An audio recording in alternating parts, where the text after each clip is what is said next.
students, welcome once again in chapter number 2. Today we will start the fifth session of this chapter.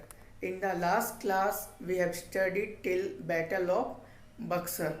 After Battle of Buxar, the company decided that they will make no more puppet Nawabs. Now they themselves will rule the country. They themselves will become the Nawab. So as a result, a small ceremony was held in which company was made the Nawab. Now companies got the power to collect the revenue, to look into the area and to govern it. Now there was no direct attack by the British company on any of the Indian state. There was no military attack, but they used several methods to capture the Indian kingdom. Some of the methods were subsidiary alliance system, doctrine of lapse. All these things we will study one by one. First, subsidiary alliance system. Subsidiary alliance system was a system in which the Indian king or Nawab has to keep some British soldiers in his kingdom, and the salary of the British soldiers will be paid by this king or Nawab. And if the British army is in their kingdom, they will protect the king. That was said by the Britishers at the time of emergency. And there was a condition that if the king or Nawab is not able to pay the salary of this British army, then his kingdom will be taken by the Britishers. This is known as subsidiary alliance system. So subsidiary alliance system, very easy. The British army will live in the kingdom of the king, and the king will give them the food and salary as well.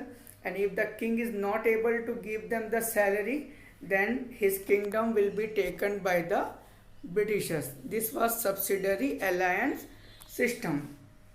Now there were some person who were loyal to the Britishers. They were known as residents. Residents were the agents of the Britishers. Now what was their work? Their work was to serve the British company. They interfered in the matter of the kings. They made them fight with each other and helped the company in their work. So they were residents. Now we will see some of the famous Indian kings and Nawabs. First one was Tipu Sultan. He was also known as Tiger of Mysore. He was ruling at an area called Mysore. Srirangapatnam was the capital of Mysore. So you can see Tipu Sultan, a very brave and courageous ruler of Mysore.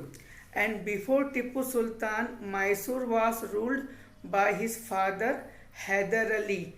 Hyder Ali was also a brave Nawab, and he also gave a tough fight to the Britishers.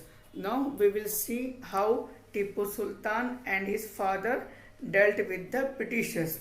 But before that, you can see in your screen the picture of a toy. This was the toy which was played by Tipu Sultan when he was a child. And in this toy you can see there is a Britisher lying down, and this toy is eating the Britishers. So you can see from the very beginning Tipu Sultan hated Britishers. Now let's see some of the wars fought between the king of Mysore and the Britishers. First Anglo-Mysore War. The first Anglo-Mysore War was fought between Hyder Ali and the Britishers. The result of the battle was Hyder Ali was victorious and the Britishers were defeated. Now, there was another war in 1780. It went for 4 years. It was the Second Anglo-Mysore War.